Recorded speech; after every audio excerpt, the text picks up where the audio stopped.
ఈరోజు నేను దేవగుడిపల్లికి వచ్చాను. రాయచోటి నియోజకవర్గానికి వచ్చాను. రెండోసారి వచ్చాను. మా ఆడబిడ్డల ఉత్సాహం, రాయచోట్లో ఉండే ప్రజల అభిమానం చూస్తే నా జీవితంలో చాలా ఆనందం కలుగుతా ఉంది. నిన్ననే నేను ఒక కార్యక్రమం కనిగిరిలో ప్రారంభించాను. దగ్గర 97 పరిశ్రమలకు ప్రారంభాలు కానీ ఫౌండేషన్ వేశాం.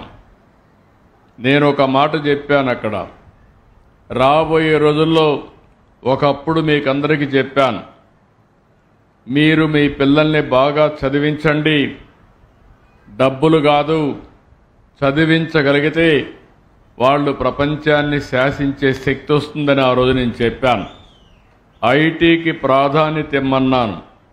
నన్ను నమ్మి చదివించిన వాళ్ళు ఇక్కడ మన ప్రాంతంలోనే కాకుండా హైదరాబాద్, బెంగళూరు, చెన్నై, దేశం మొత్తం ఉద్యోగాలు వచ్చాయి, విదేశాల్లో ఉద్యోగాలు వచ్చాయి. వీరందరినీ చూస్తే నేను గర్వపడుతున్నా. అందరికంటే ఎక్కువ తలసరి ఆదాయం సంపాదించే వ్యక్తులు తెలుగు జాతి అని చెప్పడానికి నేను గర్వపడుతున్నా. ఈరోజు మళ్ళీ నెక్స్ట్ లెవెల్కి మిమ్మల్ని తీసుకుపోవడానికి నేను ఒక కార్యక్రమానికి శ్రీకారం చుట్టాను. 1 ఫ్యామిలీ 1 ఎంటర్‌ప్రెన్యూర్. ఒక కుటుంబంలో ఒక పారిశ్రామికవేత్త తయారు కావాలి. ఉద్యోగాలు ఇచ్చే పరిస్థితి మీకు రావాలి. అందుకే ఆ కార్యక్రమానికి నిన్నే శ్రీకారం చుట్టాను. ప్రతి ఒక్క నియోజకవర్గంలో ఎంఎస్ఎంఈ పార్కులు పెడతాం. ఆడబిడ్డలున్నారు, నేనే డాక్రా సంఘాలు పెట్టాను. ఈరోజు బ్రహ్మాండంగా రాణించే పరిస్థితికి వచ్చారు. తొందరలో మీలో చాలా మందిని పారిశ్రామికవేత్తలుగా తయారు చేసే బాధ్యత నాది. ఈరోజు మిమ్మల్ని చూస్తే 50,000 కోట్ల రూపాయలు మీరు అప్పు తీసుకుంటున్నారు. ఒక్క రూపాయి కూడా ఎగ్గొట్టకుండా మళ్ళా తిరిగి పే చేస్తున్నారు. బడా పారిశ్రామికవేత్తలైతే సరిగా కట్టకుండా ఏదో ఒక విధంగా ఎగ్గొట్టాలని చూస్తే మా ఆడబిడ్డలందరూ నీతి నిజాయితీగా తిరిగి డబ్బులు పే చేస్తున్నారు. 100% పే చేస్తున్నారు. ఇంకొక పక్కన నేను ఒకప్పుడు పొదుపు ఉద్యమం నేర్పించాను మీకు. మీరు రూపాయి పొదుపు చేయండి, నేను రూపాయి ఇస్తాన్నాను 30 ఏళ్ల కంటే ముందు.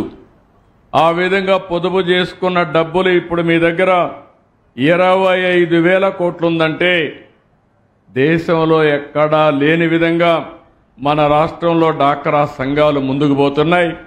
ఇప్పుడు మీ అందరినీ పారిశ్రామికవేత్తలుగా తయారు చేసే బాధ్యత మీకు తెలిసిన పని.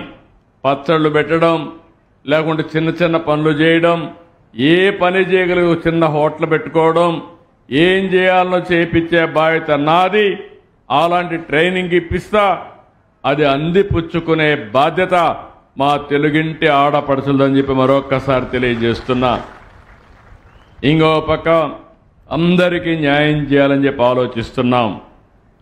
ఈరోజు నేను ఒకటే ఆలోచించాను, 2029కి ప్రతి పేదవాడికి సొంత ఇల్లు ఉండాలి.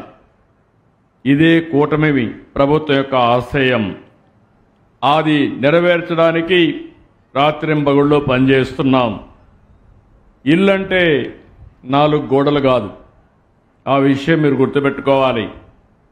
ఒక కుటుంబానికి గౌరవం, ఒక కుటుంబానికి సంతోషం, మీ భవిష్యత్తుకు నాంది, ఒక భద్రత, ఒక చిరునామా.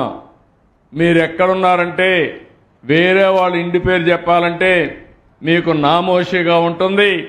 2029కి ప్రతి ఒక్కరూ మీ సొంత ఇంట్లో మీరుండేట్టుగా చేసే బాధ్యత ఈ ప్రభుత్వాన్ని. అదే నా ఆశయం. ఈ ఇండ్లు కూడా మీరు ఒకసారి గుర్తుపెట్టుకోవాలి. ప్రారంభించింది 1984లో ఎవరు ప్రారంభించారని అడుగుతున్నా. ఎన్టీఆర్ ప్రారంభించాడు, తెలుగుదేశం ప్రారంభించింది. దేశంలో ఎక్కడ కూడా అంతవరకు పక్కా ఇళ్లు నిర్మాణం చేయలేదు. అంతవరకు జరిగింది ఎక్కడికక్కడ మీరు చూస్తే గుడిసెలు వేసేవాళ్ళు. ఆ గుడిసెలు గాలి వస్తే ఎగిరిపోయేటివి, మళ్ళా మీ జీవితాలు గాల్లో కలిసిపోయేటివి. అలాంటిది ఎన్టీఆర్ ఆలోచించారు. నా పేదవాళ్ళు ఉండవలసింది పూరింట్లో కాదు, వీళ్ళకు పక్కా ఇల్లుండాలని నిర్మాణం చేసిన వ్యక్తి నందమూరి తారక రామారావు గారని చెప్పి నేను మీకు తెలియజేస్తున్నా.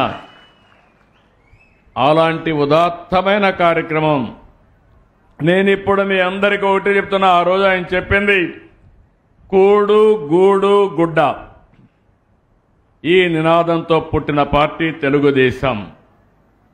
దాంతోనే ఈరోజు మీ అందరికీ ఒకటే హామీ ఇస్తున్నా.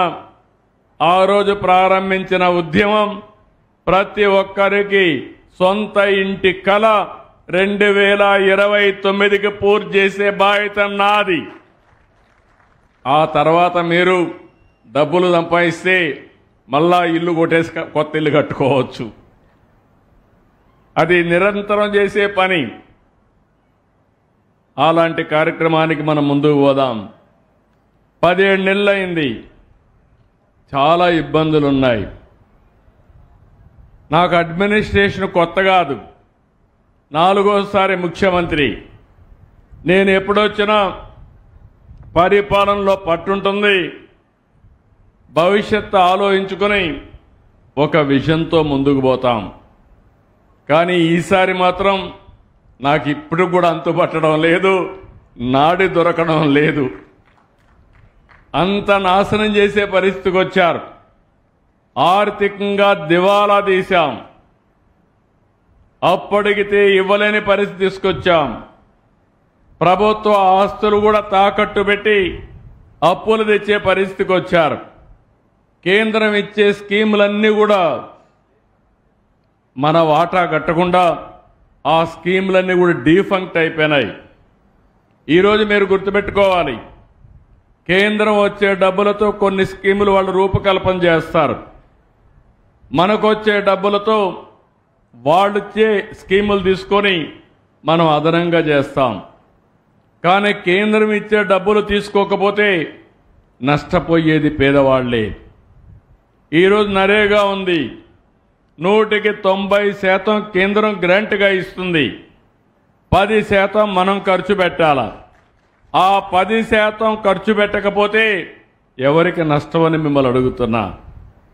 కొన్ని కార్యక్రమాల్లో నేను ఆ రోజు మీరు చూస్తే డ్రిప్ ఇరిగేషన్, మైక్రో ఇరిగేషన్, ఈ రాయచోటి ప్రాంతంలో ఈరోజు చాలామంది మైక్రో ఇరిగేషన్ పెట్టుకొని దర్జాగా రైతాంగం పైకొచ్చారంటే మీరు గుర్తుపెట్టుకోవాలి. ఆ రోజు నేను చూపించిన చొరవ, రాయలసీమలో రైతాంగానికి 90% సబ్సిడీ ఇచ్చాం.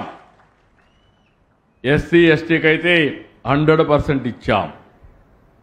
అలాంటివన్నీ కూడా డబ్బులు ఖర్చు పెట్టకుండా నిలిపేసే పరిస్థితికి వస్తే అక్కడి నుంచి ఒకటి అన్నీ కూడా మళ్ళీ స్ట్రీమ్ లైన్ చేసి ముందుకు పోయే పరిస్థితికి వచ్చాం. ఇక్కడికి వచ్చినప్పుడు మీరు ఒకసారి చూస్తే 17 నెలల్లో డబ్బులు లేకపోయినా అనేక ఇబ్బందులుంటే అన్నీ కూడా నిలదొక్కొని ఈరోజు ఒక్క రోజున 3,192 ఇళ్లు గృహప్రవేశం చేశామంటే అది ఈ ప్రభుత్వం యొక్క పట్టుదల, మీ మీదుండే అభిమానం. ఇవన్నీ కూడా మీరు చూసినప్పుడు రకరకాల స్కీమ్స్ అన్నీ PMAY కింద 2,28,000, PMAY గ్రామీణ ఇండ్ల కింద 65,000, జన్మన్ ఇండ్లు ఒక 6,800, మొత్తం కలిసి 3 లక్షల ఇండ్లు పూర్తి చేశాం. ఈ అన్నమయ్య జిల్లాలో 67,936 ఇండ్లు ఆమోదం పొందాయి. ఇవన్నీ కూడా 10,900 ఇండ్లు ఇప్పుడు పూర్తి చేశాం. ఒక రాయచోట్ల 17,093 ఇళ్లు మంజూరైతే 2694 ఇళ్లు పూర్తి చేశాం. దేవగుడిపల్లిలో 43 ఇళ్లు నిర్మాణాలు ఉన్నాయి, 18 పూర్తి చేశాం. మిగిలిన అన్ని ఇండ్లు కూడా మళ్ళీ ఉగాది రోజున పూర్తి చేసి మీకు గృహప్రవేశాలు చేపించే బాధ్యత మేము తీసుకుంటాం. ఇంకొక పక్కన నేను ముందే చెప్పాను, 14-19లో దగ్గర 23,40,000 ఇండ్లు శాంక్షన్ చేశాను. 8 లక్షల ఇండ్లు పూర్తి చేశాం. అంటే 43,000 కోట్ల రూపాయలు ఇండ్ల కోసం శాంక్షన్ చేసి 16,000 కోట్ల రూపాయలు ఖర్చు పెట్టే పరిస్థితికి వచ్చాం. వీళ్ళు వచ్చిన తర్వాత పేదవాళ్ల ఇంటిని కూల్చే పరిస్థితికి వచ్చారు. 4,73,000 ఇండ్లు రద్దు చేశారు.